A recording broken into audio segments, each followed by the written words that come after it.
നമസ്കാരം. ദിവീസ് ഡിവൈൻ വേൾഡിൻ്റെ പുതിയൊരു വീഡിയോയിലേക്ക് എല്ലാ സജ്ജനങ്ങൾക്കും സ്വാഗതം. ഇന്നത്തെ എൻ്റെ വിഷയം ക്ഷേത്ര ദർശനത്തെക്കുറിച്ചാണ്. നമ്മളെല്ലാവരും ക്ഷേത്രങ്ങളിൽ പോകാറുണ്ട്. പക്ഷേ എല്ലാവർക്കും അതിൻ്റെ പൂർണ്ണഫലം ലഭിക്കാറുണ്ടോ? എന്തായിരിക്കും അതിന് പൂർണ്ണഫലം ലഭിക്കാത്തതിന് കാരണം? നിങ്ങൾ ചിന്തിച്ചിട്ടുണ്ടോ?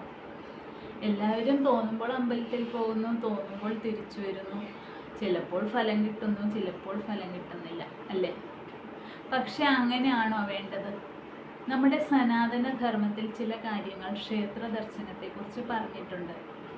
വളരെ ശുദ്ധമായി കുളിച്ച് വൃത്തിയായി, പറ്റുമെങ്കിൽ ശുഭ്രവസ്ത്രം ധരിച്ചിട്ട് വേണം ക്ഷേത്രത്തിലേക്ക് പ്രവേശിക്കാൻ. ക്ഷേത്രത്തിലേക്ക് പ്രവേശിക്കുന്നതിന് മുന്നേ വീണ്ടും അമ്പലത്തിൻ്റെ മുറ്റത്തുള്ള കുളത്തിലോ അല്ലെങ്കിൽ പൈപ്പിൽ നിന്നോ കൈയും കാലും മുഖവും വീണ്ടും കഴുകേണ്ടതാണ്. എന്തിനാണ് വീണ്ടും കൈയും കാലും മുഖവും കഴുകുന്നത്? നമ്മൾ ക്ഷേത്രത്തിലേക്ക് പോകുന്ന വഴി ചിലപ്പോൾ തല ചൊറിഞ്ഞിട്ടുണ്ടാവും, മൂക്ക് ചൊറിഞ്ഞിട്ടുണ്ടാവും, ചെവി ചൊറിഞ്ഞിട്ടുണ്ടാവും. അപ്പോൾ നമ്മുടെ കൈ വീണ്ടും അശുദ്ധമായി. ഈ അശുദ്ധിയെല്ലാം മാറ്റുന്നതിന് വേണ്ടി ക്ഷേത്രത്തിൽ പ്രവേശിക്കുന്നതിന് തൊട്ടു മുന്നേ ഒന്നുകൂടി കൈയും കാലും മുഖവും കഴുകി വേണം ദേവൻ്റെ സന്നിധിയിലേക്ക് പ്രവേശിക്കേണ്ടത്. ക്ഷേത്രത്തിൽ നമ്മൾ ആദ്യം ചെയ്യേണ്ടത് ഒരു സമർപ്പണമാണ്. ദേവന് ഇഷ്ടപ്പെട്ട മാലയോ പുഷ്പങ്ങളോ നെയ്വിളക്കോ നമുക്ക് ഇഷ്ടമുള്ള എന്തും ദേവൻ്റെ മുന്നിൽ ആദ്യം സമർപ്പിക്കുക. എന്നിട്ട് പ്രധാന ദേവതയെ വണങ്ങിയ ശേഷം പ്രദക്ഷിണം ചെയ്യേണ്ടതാണ്.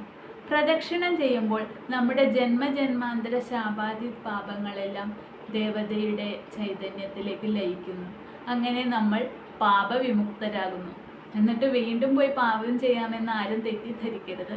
നമ്മുടെ ഇത്രയും നാളത്തെ പാപങ്ങളെല്ലാം അതോടുകൂടി ശമിക്കുന്നു. പ്രദക്ഷിണം ചെയ്യുമ്പോൾ ശിവന് 3 പ്രദക്ഷിണവും ദേവിക്ക് 3 പ്രദക്ഷിണവും മഹാവിഷ്ണുവിന് 4 പ്രദക്ഷിണവും സ്വാമി അയ്യപ്പന് 5 പ്രദക്ഷിണവും മുരുകന് 6 പ്രദക്ഷിണവുമാണ് ചെയ്യേണ്ടത്. ഇങ്ങനെ ശരിയായ രീതിയിൽ പ്രദക്ഷിണം ചെയ്യുമ്പോൾ തന്നെ നമുക്കൊരു ആത്മസംതൃപ്തി ലഭിക്കുന്നു.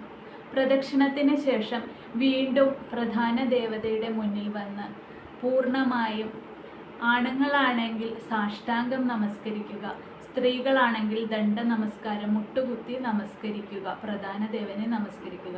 നമസ്കരിക്കുന്നത് നമ്മുടെ പൂർണ്ണമായ സമർപ്പണത്തിനാണ്. നമ്മുടെ ശരീരം പൂർണ്ണമായും ഭഗവാന് സമർപ്പിക്കുന്നു എന്ന അർത്ഥത്തിലാണ് നമ്മൾ നമസ്കരിക്കുന്നത്. അങ്ങനെ നമ്മുടെ പാപങ്ങളും ശാപാദികളുമെല്ലാം അതോടുകൂടി ദേവൻ ഏറ്റെടുക്കുകയാണ് ചെയ്യുന്നത്. പ്രദക്ഷിണത്തിനും നമസ്കാരത്തിനും ശേഷം നമ്മൾ നല്ലപോലെ ഭഗവാനെ തൊഴുത് നമുക്ക് പ്രാർത്ഥിക്കാവുന്നതാണ്. അതിനുശേഷം അമ്പലം വിടുന്ന, ക്ഷേത്രത്തിൽ നിന്ന് പുറത്തിറങ്ങുന്നതിന് തൊട്ട് മുന്നേ മാത്രമേ പ്രസാദവും തീർത്ഥവും വാങ്ങി സേവിക്കാൻ പാടുള്ളൂ. തീർത്ഥം സേവിച്ചു കഴിഞ്ഞ് വീണ്ടും ഭഗവാനെ തൊഴാൻ ചെന്നാൽ അത് അശുദ്ധിയായി. കാരണം നമ്മൾ തീർത്ഥം കുടിക്കുമ്പോൾ കൈ ചുണ്ടിൽ മുട്ടി വീണ്ടും അശുദ്ധിയാകുന്നു. അല്ലെങ്കിൽ കൈ ചുണ്ടിൽ മുട്ടാതെ തീർത്ഥം സേവിക്കേണ്ടതാണ്. ക്ഷേത്രം വിടുന്നതിന് തൊട്ടു മുന്നേ മാത്രമേ പ്രസാദം സ്വീകരിക്കാൻ പാടുള്ളൂ. അങ്ങനെ ക്ഷേത്രത്തിൽ നിന്നും പുറത്തിറങ്ങിയ ശേഷം പ്രസാദം നമുക്ക് കഴിക്കാവുന്നതാണ്. ഇങ്ങനെയാണ് ശരിയായ രീതിയിൽ ക്ഷേത്ര ദർശനം നടത്തേണ്ടത്. പക്ഷെ ഇതൊന്നും അറിയാതെയാണ് നമ്മൾ പലപ്പോഴും ക്ഷേത്രത്തിലേക്ക് പോകുന്നത്, അല്ലേ?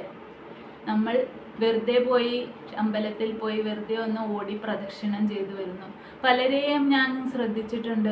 അമ്പലത്തിൽ ചെല്ലുമ്പോൾ ഭയങ്കര തിരക്കായിരിക്കും. അവർക്ക് ജോലിക്ക് പോകാനും മറ്റ് സ്കൂളിൽ പോകാനും മറ്റു കാര്യങ്ങൾക്കൊക്കെ ഭയങ്കര തിരക്കോടുകൂടി അമ്പലത്തിലേക്ക് ഓടി ഒരു പ്രദക്ഷിണം, ഓട്ടപ്രദക്ഷിണം നടത്തിയിട്ടായിരിക്കും ജോലി സ്ഥലത്തേക്കും മറ്റും പോകുന്നത്.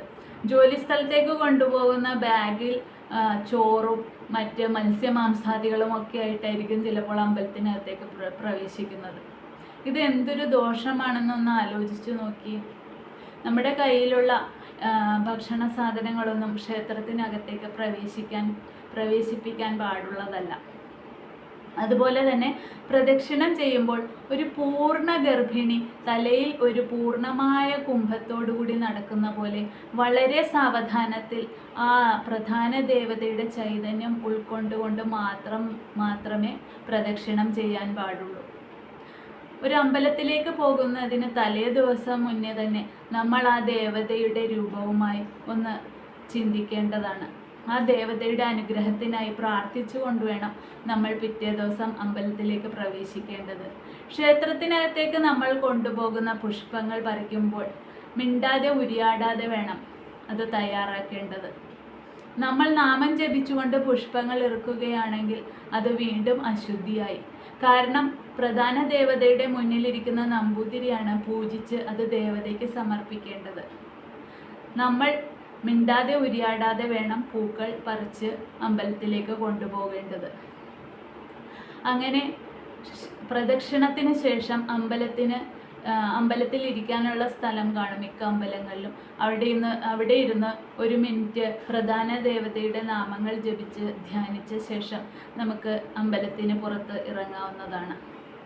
ഇത്രയും കാര്യങ്ങൾ ശ്രദ്ധിച്ചാൽ തന്നെ ആ അമ്പലത്തിലെ പ്രധാന ദേവതയുടെ പൂർണ്ണമായ അനുഗ്രഹവും നമുക്ക് ലഭിക്കും. ഇനിയെങ്കിലും എല്ലാ സജ്ജനങ്ങളും ഇക്കാര്യങ്ങൾ ശ്രദ്ധിച്ച് അമ്പലത്തിൽ ദർശനം നടത്തുമല്ലോ. എല്ലാ സജ്ജനങ്ങൾക്കും നന്ദി, നമസ്കാരം.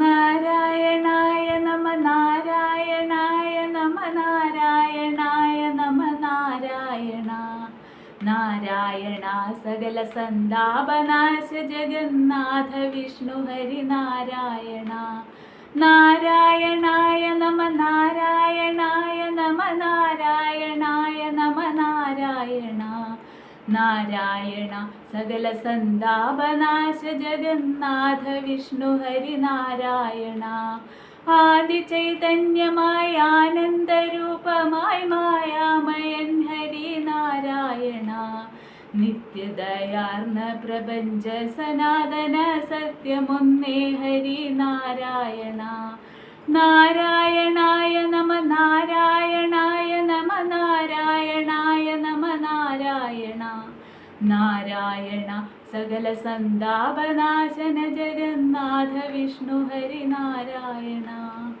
കൃഷ്ണ ഗുരുവായൂരപ്പ ശരണം. സർവം ശ്രീകൃഷ്ണാർപ്പണമസ്തു. നന്ദി, നമസ്കാരം.